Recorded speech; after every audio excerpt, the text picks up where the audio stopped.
Olá, bom dia. Estamos aqui hoje para conversar, continuar. Epa, tá vivo hoje o celular. Nossa série aqui sobre a linguagem, escrita, este momento que vivemos. Hoje vamos falar de um assunto bem bacana, que é, bom dia, a questão da cena teatral negra, com o grande Eugênio Lima. Bom dia. Ele é DJ, ele é diretor, ele é um profundo estudioso e conhecedor deste assunto. Tá chegando.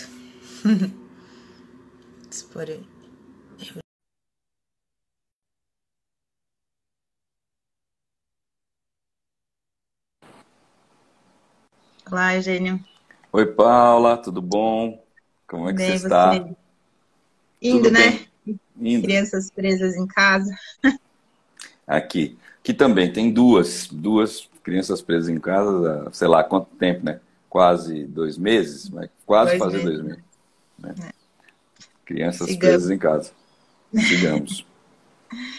Então, querido, queria falar hoje com você sobre essa questão do teatro, da cena negra do teatro, pelo menos aqui em São Paulo, enfim. Queria começar conversando um pouco sobre esse assunto com você. Tem muitos assuntos possíveis de serem tratados, mas eu queria começar perguntando um pouco para você o que é exatamente a questão da cena negra, né? Por que tem esse nome? O que está acontecendo de diferente em relação a essa questão no teatro? Pelo que eu sei, é São Paulo. Não sei, você pode me dizer melhor se isso está em outros lugares no Brasil também. Como é que está esse movimento?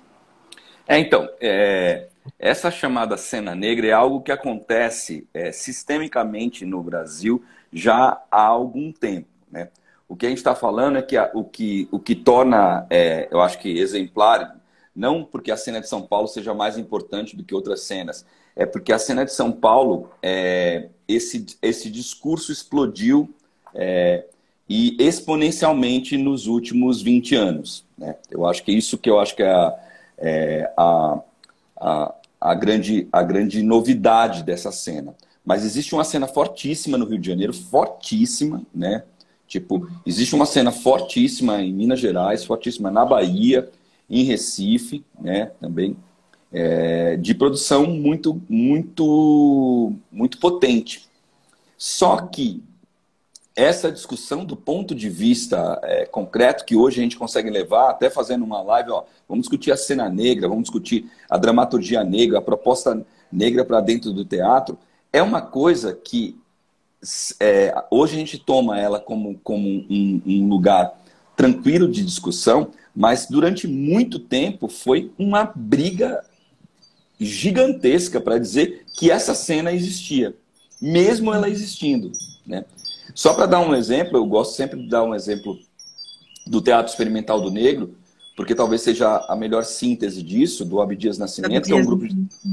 o Abdias e Ruth de Souza, Solano Trindade participou também, mais uma série de outras pessoas, né?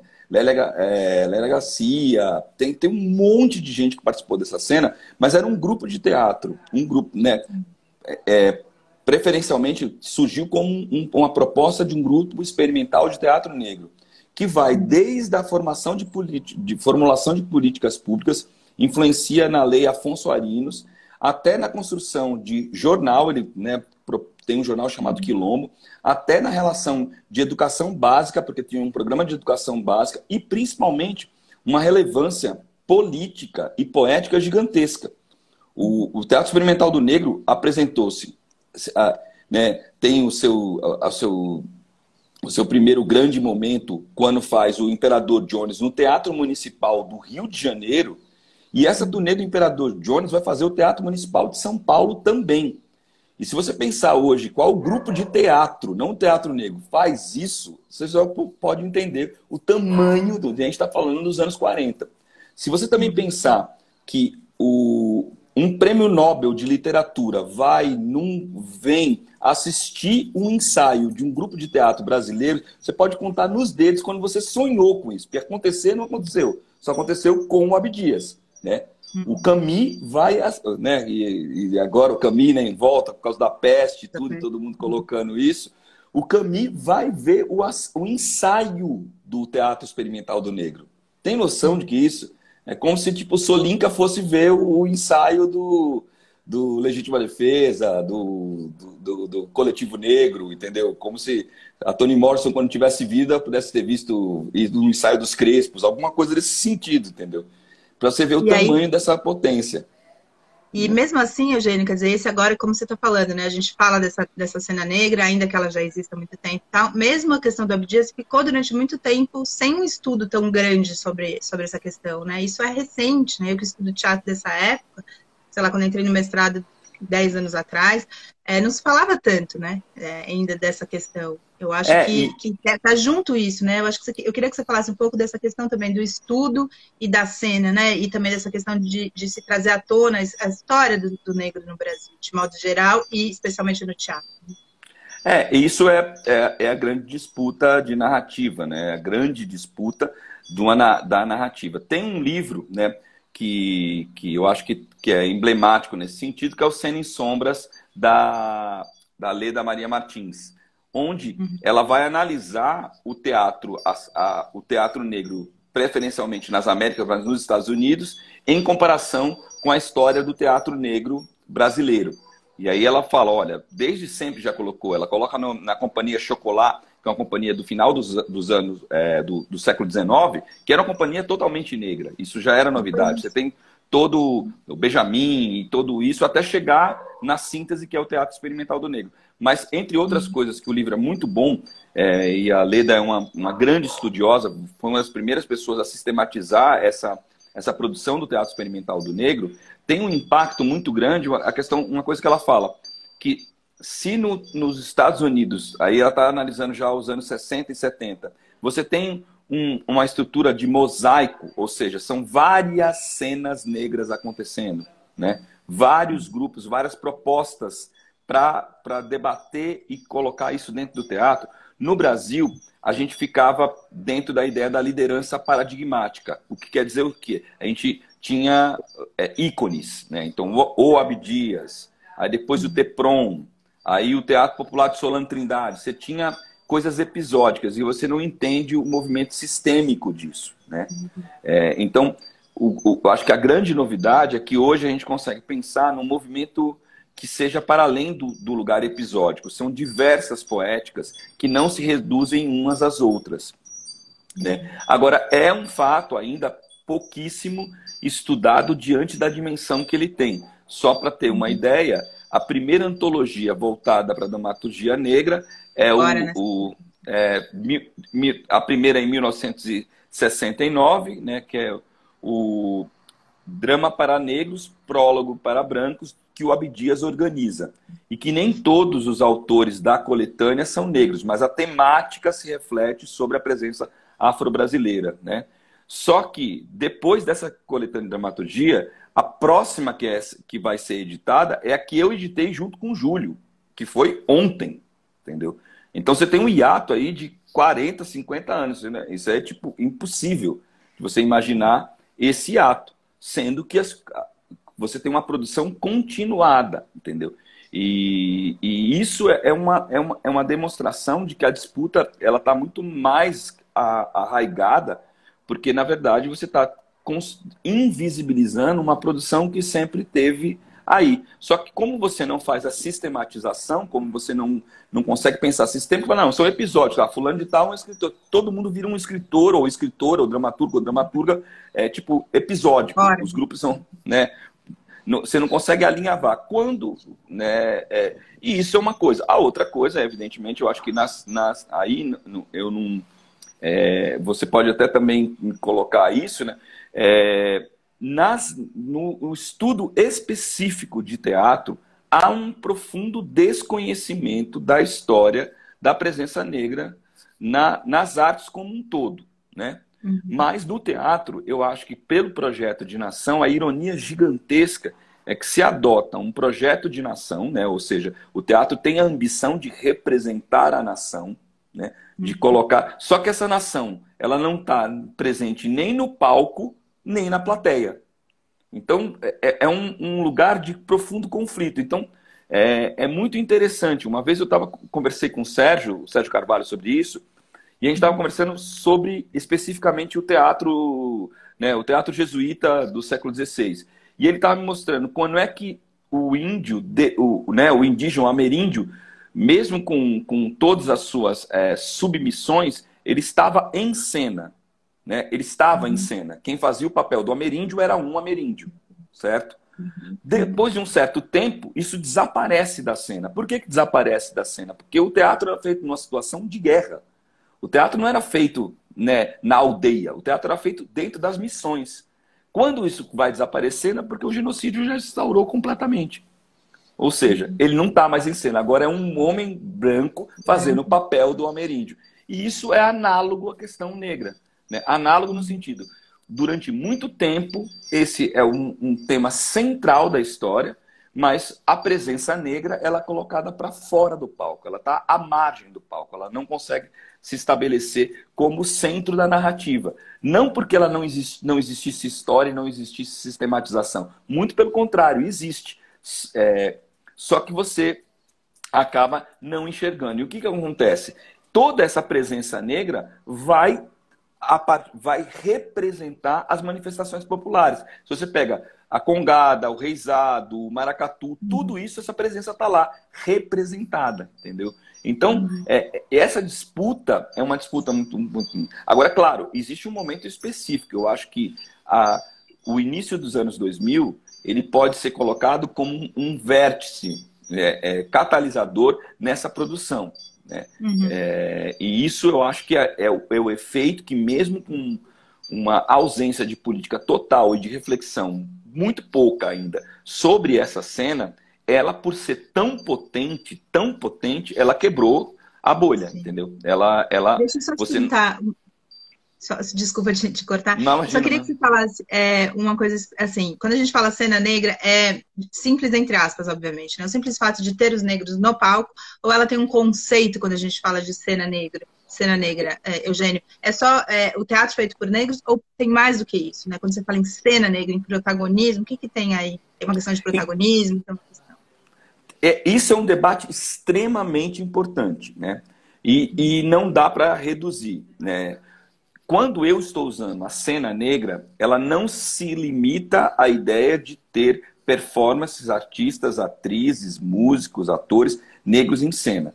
Ela é uma proposta de reflexão a partir da presença negra no palco. Isso é uma concepção, ela não é majoritária. Ela pode até ser, ela pode ser até majoritária, mas ela não é a única. Existem pessoas que acreditam que o fato de existirem pessoas negras em cena, em sua grande maioria, já em si é o ato político necessário para criar reflexão. Porque, por exemplo, quando você vai numa peça e você vê um elenco inteiro negro, na maioria das vezes as pessoas não negras falam, nossa, é um elenco inteiro negro. Só que você passou a vida inteira a ver um elenco inteiro, os brancos, você não faz. Nossa, gente, mas só tem branco em cena. Entendeu? E o melhor, né? Você fala assim, às vezes só tem branco em cena, gente, mas só tem branco na plateia também, gente. Né? Você não fica admirado. Beleza, né? Você não fica admirado assim. E você não chama isso de apartheid. Mas se você for para a África do Sul, olha como é a relação com. Se você for para a África do Sul hoje, não na época do apartheid, hoje, e acontecer esse fenômeno com você, você vai falar, nossa, mas só tem brancos em cena e na plateia é toda branca. Mas, no Brasil, majoritariamente isso acontece. Então. É aquilo de ter que sair da ilha para ver a ilha, né? Só que eu acho que, aí a minha opinião pessoal, né, que não é só pessoal, mas eu digo aqui porque sou eu que estou assinando embaixo desse depoimento, eu acho que a questão vai além do protagonismo. O protagonismo é uma parte, eu entendo ele como em proposição histórica. Quando você está em minoria, né, quando você está em minoria, que não é o nosso caso, mas quando você está em minoria, se você tem 100 atores brancos e um ator negro, eu acho que você tem que reivindicar o protagonismo. Entendeu?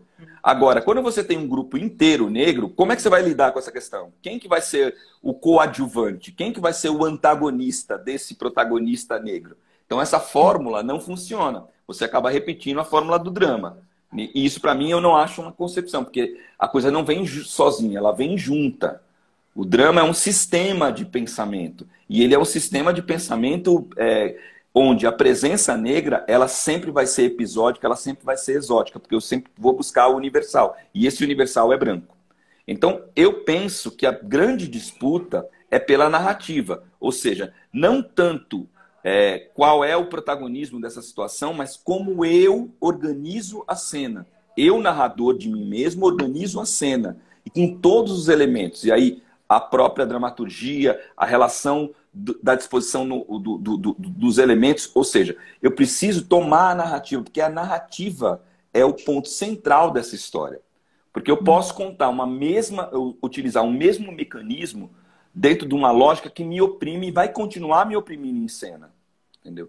Então, eu queria só pegar esse ponto, é muito interessante. O que você está dizendo então, a cena negra ela precisa também criar uma nova forma de narrativas diferentes e também na questão principalmente da forma, né? Não principalmente, mas também na questão da forma, um pouco isso que você está falando, né, Eugênio? Para que se mude uma dinâmica reflexiva de pensamento e de fazer narrativas, para que isso mude pelo menos no imaginário de quem está vendo, para que se possa propor uma nova forma e não pegar e colocar os negros onde estariam os brancos. Isso vai, digamos, esse imaginário vai continuar sendo repetido. É um pouco isso. Eu acho que isso aí é um ponto, você resumiu bem. Esse é um ponto direto dessa história, lembrando, né, que quando eu falo cena negra, eu estou tentando falar da sua perspectiva plural. Então, assim, eu não acho que uma coisa elimine a outra. Só que eu tenho uma escolha dentro dessa cena. Eu não sou a cena, eu sou uma parte. E como parte desse mosaico, eu opto por isso. Eu acho que tem que confrontar a forma também. Eu sei que a forma e conteúdo estão andando juntas. Eu sei que a forma é conteúdo e conteúdo é forma. Mas a construção da narrativa, eu acho que é fundamental para entender o mecanismo inteiro. Porque não é só a cena que ela está apartada. O prédio está apartado. Toda a construção ela vem de estruturas que te apartam e que te eliminam. Porque o grande debate é um debate dentro da linguagem. E a linguagem ela é muito perversa em alguns aspectos. Até o exemplo que eu dou. Estamos nos comunicando em português. Óbvio, é a língua que nós falamos. Estamos nos comunicando em português. Mas a própria existência dessa língua e nós dois estamos se comunicando por ela já é a marca de toda a colonização, de todo o processo de extermínio, de todo o processo de escravidão. E eu estou discutindo esses assuntos profundamente importantes para a minha presença no mundo na língua que me avilta. Nessa língua que tem denegrir, que tem judiar, que o universal é masculino, que foi construída com base na escravidão. Então, é uma batalha dentro da própria língua. Se é uma batalha dentro da própria língua, como isso não vai eivar as artes? É óbvio que eivou. É óbvio que está contaminado todas as artes. É óbvio que essa batalha tem que ser corrida. Um verbo que ninguém usa, Eugênio. Então, eu acho lindo quando tem umas palavras assim que ninguém fala. Assim. Eivar é uma coisa que... e é isso, né?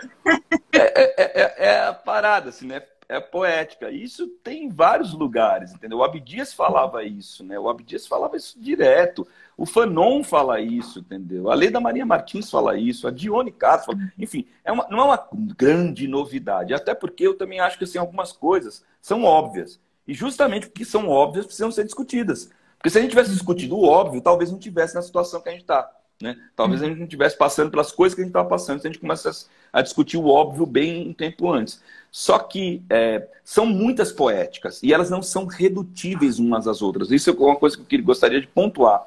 O fato de eu analisar a cena assim é uma perspectiva. Não quer dizer que todas elas sejam assim e que só possam existir legitimamente a partir da minha visão.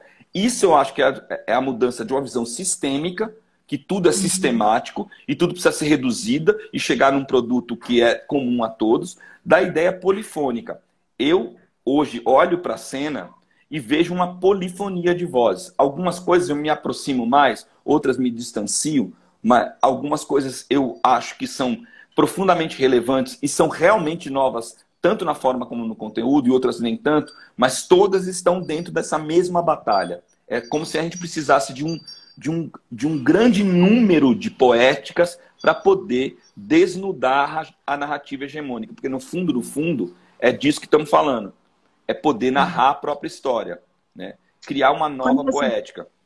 Desculpa. Quando você fala de poética, quando você está falando dessa questão, a gente falou bastante de forma, mas a questão do conteúdo, né, Eugênio? Você que, enfim, é diretor, é DJ, participa de vários coletivos e grupos e frentes de batalha, enfim, é um grande batalhador aí das artes e das políticas públicas. Como é que você trabalha a questão da poética, essa questão do conteúdo, digamos, da linguagem? Como é que é esse trabalho aí? A gente falou bastante de forma, e o conteúdo? Como é que se dá essa questão? Você chega com uma proposta, como é que você trabalha isso com alunos, com atores?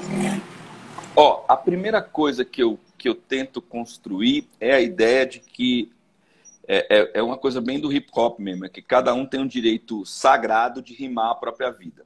Ou seja, você é um agente do mundo dos vivos que tem relação com o mundo dos mortos e com o há de vir.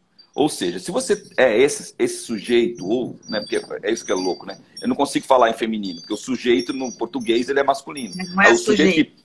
Né, não é a sujeito, é o sujeito que pensa. Então a pessoa que pensa, aí quando você vai consertar fica feio, né? Enfim, vocês já entenderam. O sujeito que também Tudo é bem. sujeito, que pensa, ele é capaz de organizar a sua narrativa. Se ele é capaz de organizar a sua narrativa, ele é capaz de propor em perspectiva histórica a sua vida, certo? Só que você é o único negro que nasceu no mundo? Não. Isso, só existem negros nesse momento histórico? Não. Então, para mim, a primeira coisa do conteúdo é entender que você faz parte de uma teia que tem antes, tem você e vai ter depois. Ou seja, para mim, as poéticas todas se abrem. Por isso que eu posso pegar, para explicar uma situação profundamente brasileira, uma frase de um poeta da Martinica, juntar com a Lia de Itamaracá, jogar lá para o hip hop no Bronx e trazer de volta para cá através da tradução de um texto do Brecht, por exemplo. Por quê? Porque está tudo aberto para mim. Esse é o raciocínio diaspórico, né? Essa é uma coisa. A segunda coisa é que eu acho que a forma poética, e aí eu acho que esse torna essas coisas, né? Ato, potência, forma, pensamento, forma poética, ela tem que ser maior e com potência para que ela crie, no mínimo, perguntas, ações. No mínimo, crie algum incômodo, que você crie algum tipo de desconforto no espectador. Por quê?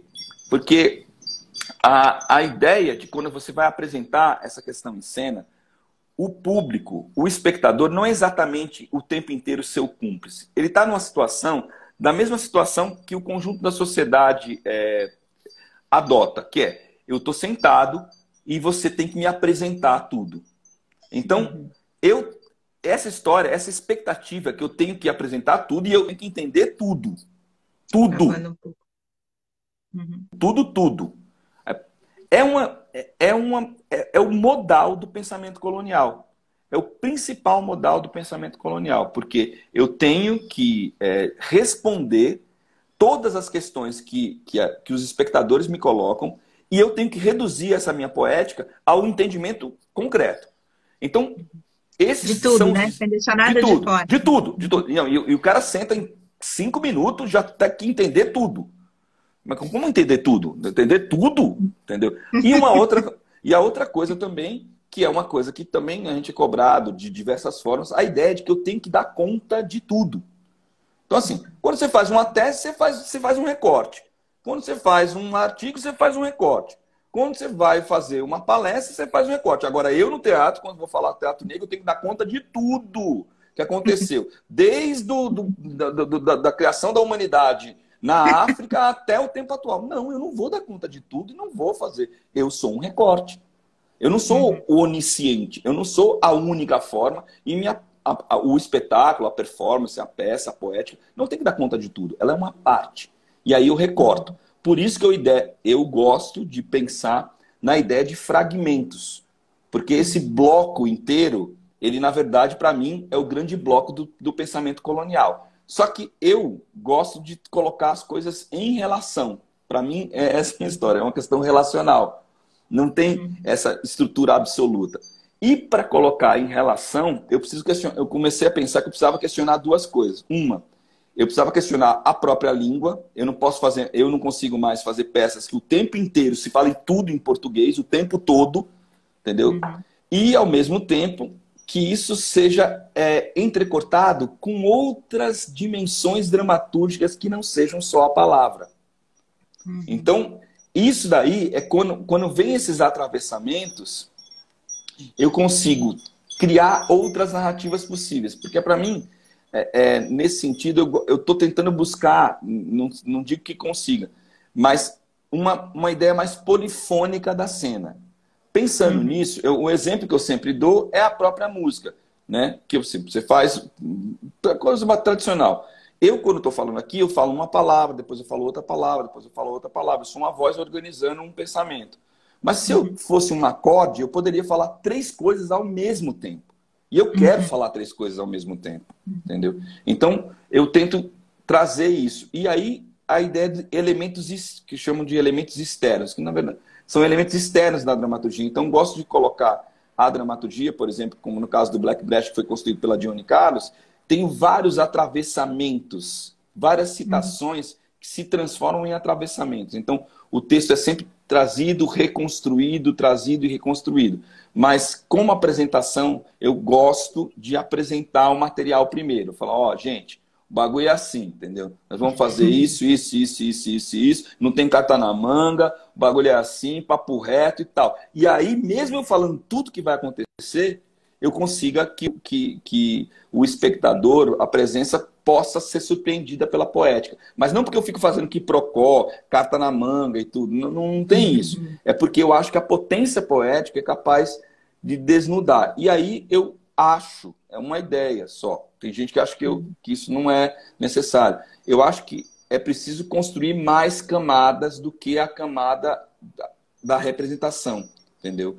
Então, eu gosto de camadas sobre camadas, justaposições, que não, que ora... O que é exatamente isso, de ter mais do que a própria representação, quando você está falando de teatro? Que assim, quando eu estou falando do teatro, que assim, que eu, às vezes, eu me deparo como se a cena, tudo que está sendo posto em cena, resolve a questão. E não resolve. Entendeu? Ela não pode ser... Eu acredito que ela... Por quê? Por exemplo, o racismo. Eu sofro as influências do racismo quando eu estou no palco. Mas quando eu saio do palco, eu continuo sofrendo. Entendeu? Então, como é que a cena vai dar conta da totalidade se depois que termina a cena, as causas continuam influenciando na minha vida pública, na minha vida afetiva, na maneira que eu trato os meus filhos, minha filha, meu filho, minha esposa, minha companheira e tal. Mano, meus amigos, minhas amigas, enfim. Ou seja, então ele atravessa o tempo todo, certo? Ele atravessa o tempo todo. Se ele atravessa o tempo todo, eu preciso ter mais uma camada do que a representação.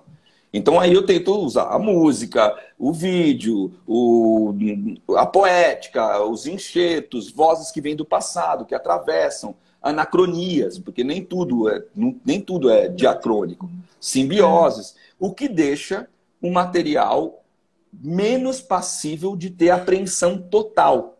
E durante um tempo, eu ficava muito preocupado com isso. Puta, caramba, mas tem que ter apreensão total, não sei o quê. Eu falei, mas não tem apreensão total nada, mano. Você tem que fazer o que dá conta de você fazer. E tem um espaço de reflexão, aí sim, um espaço de reflexão, de desnudamento, tanto seu quanto do espectador. Às vezes rola. Eu gosto de entender que isso acontece diversas vezes. E outras vezes não acontece. E outras vezes é simplesmente um impedimento. É como se fosse uma dialética que não conseguisse encontrar nenhum ponto de contato. E a peça... Então, peraí. O que você está dizendo um pouco a gente pensa muitas vezes nessa narrativa que ela é total, ou seja, a gente entra, vê o começo, meio e fim, mesmo que não esteja nessa sequência, né, cronológica, sai e vai para a vida. O que você está querendo dizer é que essa polifonia ela vai conseguir mostrar que aquilo é mais do que aquilo, né? Sim. Aquela representação representa de fato algo que quando sair vai estar, e quando você estiver olhando para o cara do lado ali no teatro vai estar, a hora que você sair, for pegar o carro no estacionamento vai estar. Você está querendo, na verdade, fazer uma proposição de camadas de vida para além do palco no palco. Né? Como se tivesse um transbordamento do palco para a vida e as pessoas pudessem sentir isso em movimento. É um pouco isso que você está falando. Exatamente. Isso é a tentativa. Se acontece ou não, né? É a tentativa. Vou continuar buscando isso. E que ela deixe rastro, saca? Que a experiência a experiência deixe rastros. Rastros que ela possa, que quem participou da experiência possa refletir para além da própria obra, entendeu? Porque, para mim, uma das coisas que mais me angustiava, assim, quando eu era mais novo, é que eu via uns putos espetáculos, ficava boladão e tal. Aí chegava na rua, acontecia uma coisa na rua que destruía o espetáculo inteiro, numa facilidade. Eu falava, caramba, velho, passei 2 horas vendo esse negócio. E aí acontece isso na rua, que faz assim. E eu realmente me deixava tomado, porque não é que eu não tinha achado a experiência fantástica. Eu tinha achado a experiência fantástica. Entendeu? Eu estava tomado pela experiência. Eu entrei na catarse do bagulho. Só que a rua é mais, entendeu? Então, isso não dá, saca?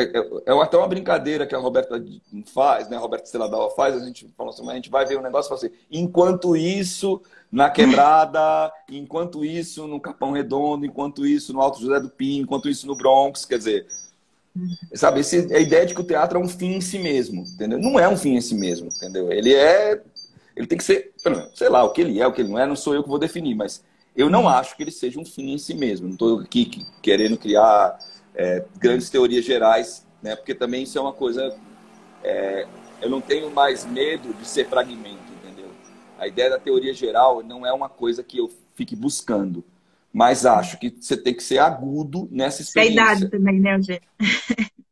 Eu acho que sim, eu acho que sim, eu acho que sim. Né? E essa vontade de trazer essa experiência enquanto isso, né? Enquanto isso esteja acontecendo, enquanto também acontece a narrativa no palco. Tem a questão do hip hop, né? Vocês serem esse grupo que já de tanto tempo aí que já está fazendo essa tentativa, digamos, essa proposição, já faz tempo, né, Eugênio? Como é essa ideia? Como é que foi essa ideia? E como é que é essa vivência do hip hop, que hoje você também traz várias outras coisas juntos, né? Mas essa ideia de trazer a rua para dentro do palco, né? Com esse teatro hip hop. O teatro hip hop né, quando a gente propôs essa aventura de linguagem, foi uma experiência muito transformadora, né? O Núcleo Bartolomeu, dia 3 de novembro, vai fazer 20 anos, né? São 20 anos nesse estudo, né? Então é um tempo, assim, se você pensar que, sei lá, né, eu tenho 52, 20 anos é uma parte significativa da minha vida, assim, né? Dedicando a uma linguagem. E o hip hop me formou, eu sou DJ da segunda geração do hip hop, né? O hip hop deu forma ao meu pensamento. O processo de sample, a mixagem, o cut and play, a discotecagem, o ir para a rua, as trocas, as poéticas, as rimas, né? O oráculo racionais, todas as paradas, tipo, a experiência de estar muito próximo da primeira geração do hip hop, né? O Taíde DJ1, tudo isso formou e forma ainda o meu pensamento, né? E isso é uma simbiose muito grande quando isso vai para a cena, porque tem, por exemplo, uma coisa muito concreta que é a ideia da narrativa. Quando o Bambata, lá nos anos 80, fala dos griots da África para o sul do Bronx, ele já está fazendo tudo. Eu sou um griot e isso foi atualizado no sul do Bronx. É a mesma coisa? Não. Uma experiência redutiva a outra? Não. Mas existe uma transformação contínua. Tem uma travada. Entendeu? Você Que explica um agora pouquinho eu só vou ter... rapidinho o que é um griot, Eugênio? Só para as pessoas. Griot é um contador. O griot são muitas coisas, mas ele poderia ser definido como um grande contador de histórias. O griot é aquele na poética na poética e na vida política. Que agora eu tive que trocar o fone porque está acabando a bateria. Olha, você acredita nessas coisas? Tava a bateria cheia. Acontece, né? Oh, meu Deus do céu. Muita coisa vai gastando bateria, muita fala, muita energia. Muita energia, exatamente. Mas o griot é o seguinte, o griot é como se chamam os sábios, ou os contadores de histórias, principalmente da África Ocidental. O griot é aquele que seleciona as histórias, não é o único, mas que seleciona as histórias e, através da transmissão oral, consegue construir essa vivência do coletivo. Ele traz a história oral. Ele é como se fosse a biblioteca viva. E o que o Bambata está falando é que essa tradição, esse jeito de contar a história, vai migrar para o sul do Bronx e é a base da formação do hip hop. E para mim, nós somos esses griots do asfalto, né? Claro, cada um com a sua poética, cada um com o seu tamanho, evidentemente. Eu não sou o Amadou Ampateba, que Deus o tenha, mas assim, a tentativa de que eu posso construir a minha história. Se eu posso construir, e se eu construo a minha história, eu posso narrar ela também. E a narrativa, ela pode dar acesso direto ao fato, e não só à representação do fato. Porque tem coisas que são impossíveis de representar. E isso que é muito louco. Quando o MC rima, ele vai rimar uma vivência particular, às vezes uma vivência coletiva, mas é uma vivência particular, só que através da narrativa, através da narração dele, você tem acesso ao fato, né? Isso tem vários exemplos. Por exemplo, no Racionais, no Homem na Estrada, né? Ele começa assim: esse é o palco da história que por mim será contada. O Homem na Estrada. Ele apresenta uma personagem, que é o Homem na Estrada, que não é o narrador. Entendeu?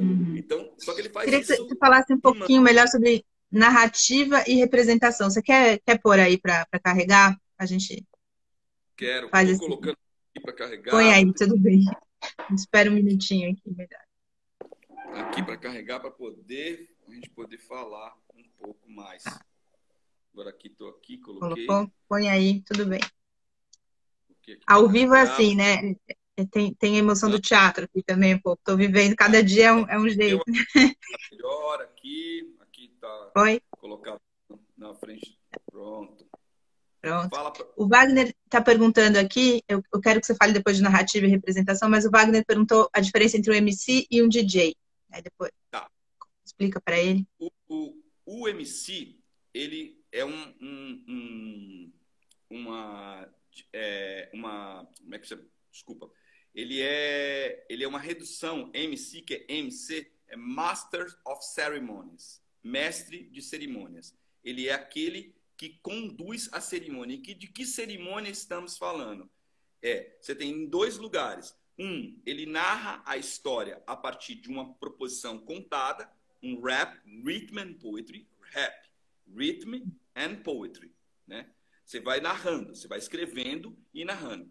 Ou ele utiliza de um outro mecanismo chamado freestyle, que é o estilo livre. Eu estou rimando de improviso o que eu estou vendo acontecendo nesse momento. Quando é que surgem essas figuras? Essas figuras surgem, né? Elas são figuras que aparecem diretamente em vários momentos da história, mas no hip hop ela surge diante da própria festa. A festa, a block party, a festa do quarteirão, a festa de rua, é que conduz o MC a poder narrar isso. E antes dessa festa acontecer, quem organiza essa festa, quem criou o sound system e organizou e colocou, é o DJ. Então tem uma foto fantástica de um livro chamado Born in the Bronx, quer dizer, Nascido no Bronx, onde tem um DJ de 3 braços, né? Onde ele toca ele tá fazendo...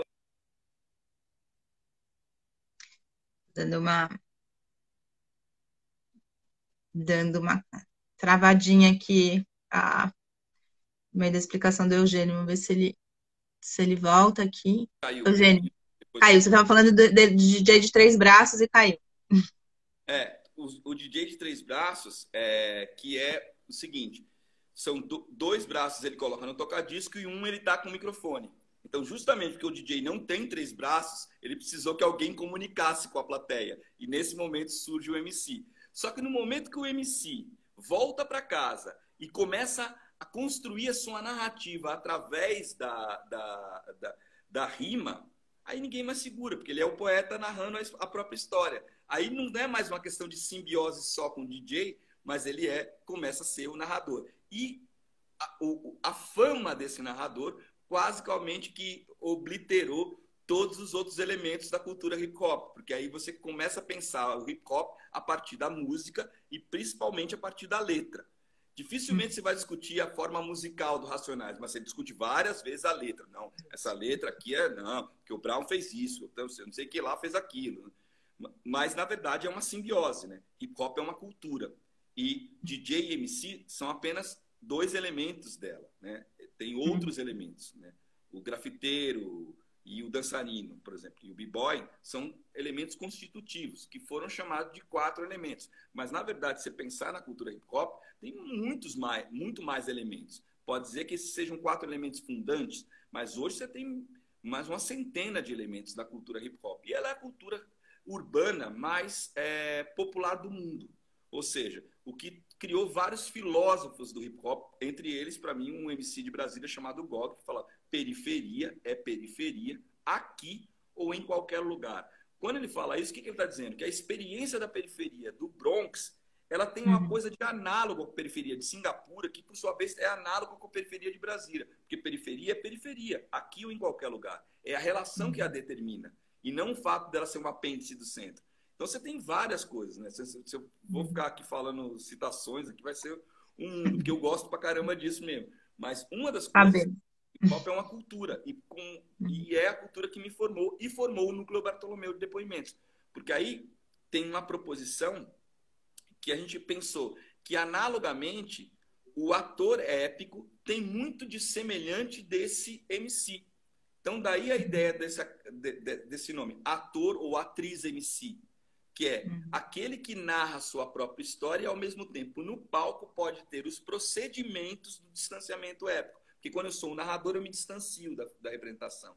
Entendeu? Queria que você, então, aproveitasse essa deixa aí para você falar um pouco sobre a questão da narratividade, da representatividade, de narrar e de representar, a diferença.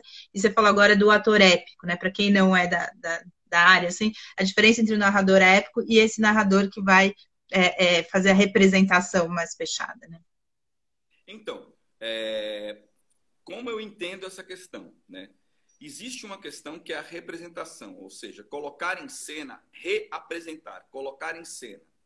Qual que é a minha questão com isso? Eu não acho que procurar essa representação total, aí aquelas coisas que falam, o drama aristotélico, o drama burguês, todas aquelas categorias, mas pensando de uma maneira mais simples, eu não acho que a cena dê conta de explicar o mundo.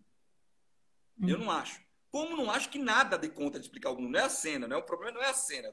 Ah, mas o cinema dá conta. Não, também não dá. Também não dá. Então, por que eu finjo, que eu quero fingir que aquilo é a totalidade? Eu não quero fingir que aquilo é a totalidade. Eu tenho que mostrar que é um recorte, no meu entender, e que é representação, que eu estou mostrando, que é teatro mesmo. Que não é que, tipo, nossa, essa cena tão... Não. É teatro mesmo. Eu gosto do pressuposto que é teatro. Eu gosto do pressuposto que a gente escolheu, que a gente ensaiou, que a gente escolheu aquelas palavras, que a cena pode ser dialógica ou não, pode ter ação direta ou não. Só que isso daí é uma parte, né? É um pedaço. O que eu acho que a narrativa é mais... Porque o narrador ele pode organizar a compreensão disso. Ele pode interferir nessa representação e, ao mesmo tempo, entender que está envolvido tanto o palco quanto a plateia numa narrativa maior. Essa narrativa ela é transpassada por várias coisas. A representação é uma delas. E nisso eu acho muito bacana que o Brecht sacou. Eu acho mesmo, acho o Brecht bom pra caramba. Vou falar, não vou mentir. Legal pra caramba. Vou falar 20 anos depois, não gostava. Não gosto mesmo. Acho legal pra caramba. Porque ele sacou um bagulho. Primeiro, ele sacou que o que ele estava procurando ele não ia encontrar dentro do próprio cabedal. Então ele vai para lugares mais distantes, onde ele não tem acesso. Quando ele vai para a ópera chinesa e o caramba, ele não está indo buscar na própria matéria. Está falando, pô, essa resposta que eu estou procurando aqui não está dentro do meu próprio cabedal. Eu preciso fazer uma outra parada, preciso fazer uns corre. Eu preciso fazer uns corre. Fazer meus corre. E isso acontece diversas vezes. Eu gosto de dar 2 exemplos. Um é um texto teórico que tem sobre a representação, sobre o distanciamento épico no teatro chinês, uma coisa assim. Eu não lembro mais o nome, que me roubaram o livro e agora perdi o livro, não consigo até pegar para... Esqueci o nome. Sobre a arte do distanciamento, para aqueles estudos... Estudos do teatro, não lembro, mas alguma coisa sobre a ópera chinesa dá para ver facilmente. Aí tem uma parada que ele vai falar o seguinte, ele está comparando, tentando explicar qual que é a diferença do épico para o drama. E aí ele fala assim, ele dá um exemplo. Um homem branco ama, um homem negro também ama. Só que o homem negro só vai ser lido como amor se ele demonstrar em cena um amor igual ao do branco. Ou seja, se ele universalizar o amor, e a única forma de universalizar é ele indo para o código branco. E ele escreve isso. Aí eu falei, mano, o bagulho sacou. Porque cada um é um. Então não tem como você criar a universalidade da representação. Cada um é um. Ou seja, o fato de eu ser quem sou tem que mudar a relação com o tema. Então, eu sou autor, eu sou autor dessa parada. Eu tenho um espaço de tensão que é foda. Isso é uma coisa. E eu acho que isso é exemplar na ideia. Você entender que é um mecanismo que tudo que tende ao universal, como diria um amigo meu, Marcial Macomb, é colonial. Né? Toda vez que você vem com esse papo do universal, é porque, no fundo, você está reduzindo ao colonial. Porque o universal é uma forma pré-moldada, onde você se encaixa. Não é que ele é algo em comum a todos os seres do planeta ou as representações do planeta. Isso é uma coisa. A outra coisa... Peraí, deixa eu só falar disso rapidinho, só ver se eu entendi o que você está falando. Você está dizendo que esse tipo de narrativa, ela nega o indivíduo em si. É como se tivesse esse indivíduo geral. E esse indivíduo geral é o indivíduo que essa representação colonial que você está falando. É o branco, é esse cara. Então, negar a individualidade, e é um paradoxo isso, né? Porque a gente, na verdade, fala de grandes movimentos e tal, mas quando você nega a individualidade, você nega também uma outra totalidade, é um pouco isso. Só que assim, a individualidade que eu estou falando é a individualidade não absoluta, porque o indivíduo também pode ser esse absoluto. Não, eu estou falando da relação. Quem sou eu nesta relação? Então, se apresentar uma cena de amor entre eu e você, se somos agentes diferentes da história, o resultado dessa cena não pode ser o mesmo. E não é que não pode ser o mesmo só porque eu fiz um procedimento estético diferente. É que o ponto de vista sobre a questão tem que ser diferente entre eu e você, dado a nossa progressão histórica. É nesse sentido. Por isso que eu acho que é legal. Quando você coloca isso em perspectiva histórica, você entende isso.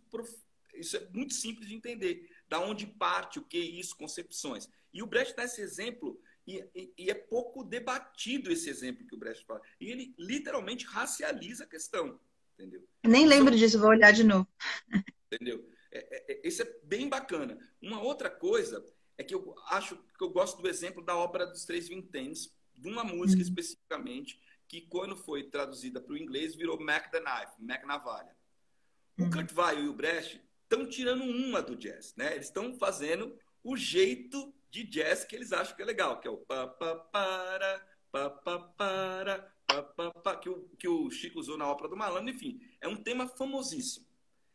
Beleza, e ele tá, né, a ópera dos Três Vinténs, é onde o personagem se apresenta, mostra o caráter da personagem, que é o Mac Navalha e tal, tem todas, beleza, tá, vai e tal, é um sucesso e tudo. O que acontece? Essa música, que é uma paródia de jazz, chega nos jazzistas da geração de New Orleans. E aí, em um determinado ponto, ela vira um standard dentro do jazz, a ponto de você ter o Frank Sinatra cantando essa música e você ter o Louis Armstrong com Hot Five tocando essa música. Aí você vê, porra, cara, eu não sei se eu vou conseguir nunca fazer isso, mas, mano, que eu vou tentar até o fim da minha vida fazer isso, eu vou. Entendeu? Que é que você interfere tanto na narrativa que aquilo que foi fruto de uma reflexão crítica sobre um processo, ele volta para dentro. Incorporado, e vira outra coisa, entendeu? Então, nisso, eu acho que também o Brecht foi muito sacado. Talvez ele não... Toda vez que falou isso, mas ele não sabia que isso ia acontecer. Tá bom, ele não sabia, mas que fez, entendeu? Não estou perguntando se você sabia que vai acontecer ou se eu não sabia. Não é questão da intenção. Estou falando que ele não fez isso aleatoriamente. Né? Então, isso são dois exemplos que eu acho que onde a forma narrativa, ou a opção da narrativa, ou a opção do tratamento do material, ela é fundamental no resultado e na relação. Não sei se eu tentei explicar rápido, não sei se ficou... Não, deu, muito bacana, não sabia dessa história. Deixa eu te perguntar, então, assim, por exemplo, você também dá aula, você fez vários cursos e tal, que também vão dar em espetáculos, você trabalha bastante com essas narrativas. Como é que é trabalhar com os adolescentes, enfim, com as pessoas que vêm, essa questão da sua própria narrativa? Eles têm essa ideia dessa força, dessa potência? Como é que isso se transforma em cena? Qual que é essa transformação que se dá aí na ideia de poder narrar a própria vida, né? Que a gente fala, narrar a própria vida parece algo muito claro. Ainda mais na cena, na questão da cena negra, do que a gente tá vendo aí, acontece todo dia no país e tal. Como essa potência de entender que você pode narrar a própria vida e como é que você trabalha isso, gente? Então, tem uma coisa que é fundante que você pontuou. Eu sou um professor, né? E isso é uma coisa bem doida agora, nesses tempos de isolamento social. Eu sempre falo, porque a minha obra, ela era um trânsito entre a minha perspectiva desse caos mundo, da música, de tudo que eu ouço, que eu vejo, cinema e tal, as outras coisas que interferem na minha obra, a sala de aula e a rua. Agora, eu não tenho nem a sala de aula, nem a rua. Entendeu? Então, tipo, tá osso, né? Realmente é muito... Então, eu sempre... A primeira coisa que eu tento apresentar, desconstruir, é que, independente de você ter consciência ou não da sua própria história, você é capaz de narrar. E você é um sobrevivente. Por que você é um sobrevivente? Porque esse processo de entendimento do mundo não começou agora, quando você começou a ter aula. Começou quando você tinha 6, 7 anos. Como você tem 20, eu sei que você sobreviveu. Mas pode ter dado umas cabeçadas maior, menor, foi ruim, foi horrível, mas que você sobreviveu, sobreviveu. Sobreviveu, e sobreviver a isso também é sobreviver a uma espécie de massacre. E se você, em algum momento da sua vida, falando, peraí, calma, eu acho que eu posso opinar sobre qualquer assunto, você já conseguiu, em algum lugar, sair um pouco dessa macro narrativa hegemônica de que você não é capaz de construir narrativa poética, ou seja, que você não é capaz de narrar a própria vida. Então, o primeiro instrumento é desconstruir essa história. Por isso que eu chamo de, não no sentido messiânico, mas é um processo de despertar. E aí eu gosto de colocar isso diante de materiais concretos, materiais que foram trazidos pela matéria do tempo, textos que falam sobre isso e que sobreviveram ao seu próprio tempo. E que, como não são o testemunho da história oficial, e eles conseguiram sobreviver, demonstram a força poética que eles têm. Então, eu peço ajuda de quem veio antes para poder explicar essa história. Eu não uso só minhas próprias palavras, porque as minhas próprias palavras são insuficientes. Então, eu mostro, isso aqui você está pensando, o César pensou. Isso aqui você está pensando, olha que engraçado, a Lélia Gonzalez também pensou. Pô, esse bagulho aqui não parece com essa música da Clementina de Jesus? Olha esse bagulho aqui. Tá? E a ideia de que a cultura, a construção cultural que forma, ela não é feita por decreto. Então, essa história de que, não há cultura. Que cultura? Cultura está produzindo. É a produção do ser humano constantemente. Você está produzindo, entendeu? Isso aí o tempo todo. Reflexão, ser capaz de fazer isso. E aí desbloquear outras coisas. A ideia de que isso tem que ser feito pelo português culto, que eu só posso entender eu só posso ter uma compreensão de texto se eu tiver estudado filosofia. Não. Mano, vai para cima. Eu falo assim, enfrenta o material. Vai para cima dele. Enfrenta o material. Vê o que sobrevive.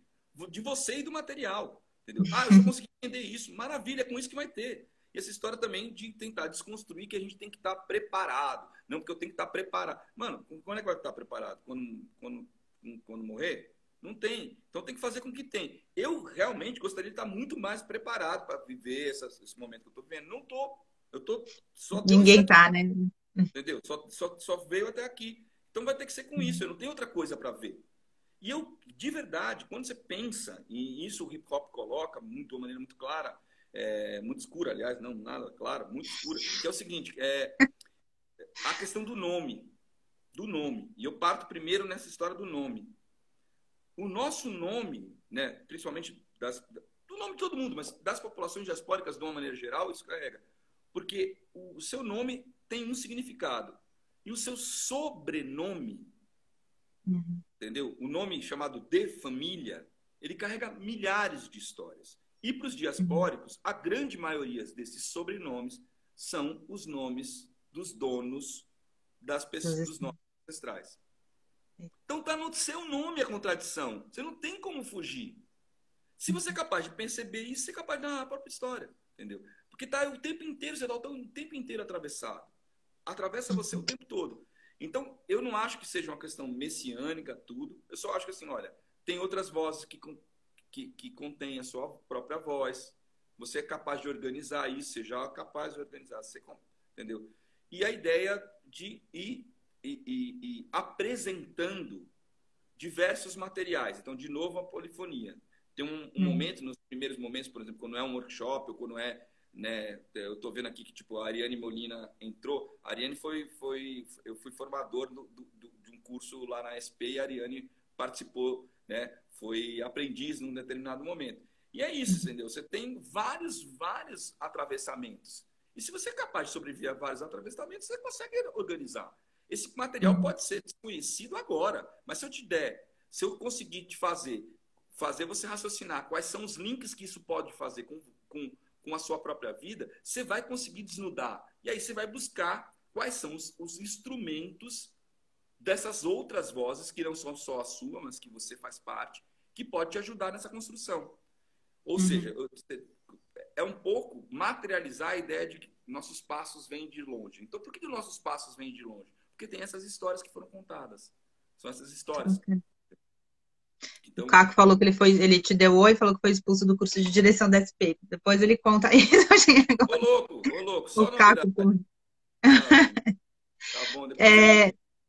É, a gente está chegando no fim, a hora passa muito rápido aqui, né? A gente são muitas questões assim para a gente conversar. Eu queria que nesse finalzinho você citou muitas coisas, né? Sempre que você fala, você traz muito material, muita referência. Eu queria que no final que você deixasse algum tipo de referência para as pessoas que querem entender um pouco melhor a questão da cena negra, que querem entender um pouco melhor essa história toda que você está trazendo para a gente aqui. Livro ou coisa que tenha na internet, música, enfim. Queria que você deixasse alguma indicação aqui para as pessoas. Ó, eu acho que muitas coisas, né? Mas assim, A Cena em Sombras, da Leda Maria Martins, é uma leitura que vai elucidar várias questões do percurso histórico. Entrar no site do IPAfro e ver a história do teatro experimental do negro e todas as suas relações, eu acho que isso também vai ajudar Qual é o nome do bastante. site, Eugênio? Não Do entendi. IPAfro, que é o IPA. Instituto Dias fundou e que a Elisa Larkin, que foi a última esposa dele, organizou. Então tem muito material lá. Uma outra coisa também que eu acho que é fundamental, não é que é fundamental, já que eu estou falando, é fundamental, vai parecer algo que eu acho que é fundamental, que é a antologia de dramaturgia negra, né? E que tem autores e autoras fantásticas. Tem a Lumasa, tem a Johnny Carr, tem o Gé, tem a Sol Miranda, tem o Rodrigo França, o Jobilac, a Viviane Jugueiro. E, gente, eu não vou lembrar de todo mundo aqui de cabeça, que também, né? Mas tem 16 autores e autoras. Tem o Zé Fernando, entendeu? E eu acho que isso tem o Johnny Salaberry, tem o Aldre Anunciação, dá para você ter um panorama. Não é que isso reduz a produção, mas eu acho que também é uma porta de entrada. Acho Qual que é a para editora? Qual que é a editora? a É o editora Sesc? é a Funarte. Funarte. Funarte. Acho que tem um texto que eu acho que é fundamental para poder entender e estar já com os pés na porta para entender por que a nossa batalha é na linguagem, que é o Pele Negra, Máscaras Brancas, do Frantz Fanon. Por quê? No primeiro capítulo, ele começa com um poema, primeiro, assim, o manifesto dele começa com um poema, e o primeiro capítulo chama O Negro e a Linguagem. Se você lê o primeiro capítulo, não curtiu, você não achou que bateu, então vai, procura outra coisa. Agora, muito provavelmente vai bater, você vai entender, pô, a batalha é na linguagem. Porque a primeira batalha é dentro da língua. A primeira batalha que você tem é dentro da língua. Você é falante de qualquer língua que não seja uma língua originária ameríndia ou originária africana, você falante, não é que você sabe palavras, que você se formou nela. Isso daí vai fazer muito sentido, né? O negro é a linguagem. E recomendo também a leitura de um texto da Lélia Gonzalez chamado Amefricanidade, né? Sobre o conceito social de amefricanidade, que também dá para entender várias coisas. Mas existem vários percursos, né, que você pode fazer. Mas eu acho que para entender esse campo, como o campo específico do teatro, da cena negra, e ao mesmo tempo um campo que é um campo da filosofia mesmo, né? Como pensa, o que é esse processo de negação que a gente tem com a própria história, o racismo por denegação, como a Lélia coloca, entendeu? O Fanon colocando nessa história do lance do intérprete, o que nós somos, como é que é essa batalha dentro da própria linguagem. Eu acho que isso é muito, muito bacana. E aí tem muito material para você buscar, mas essas são algumas das portas de É uma entrada. boa entrada. Tá acabando aqui, vai cair daqui a pouquinho, a hora terminou. Super obrigada, Eugênio, bom te ver e eu sempre aprendo muito com você. Vai ficar no Obrigado, ar no Paula. IGTV Muito e bacana. amanhã eu tô de volta. Obrigadão, Valeu. viu? Beijo, Obrigado. querido. Tchau.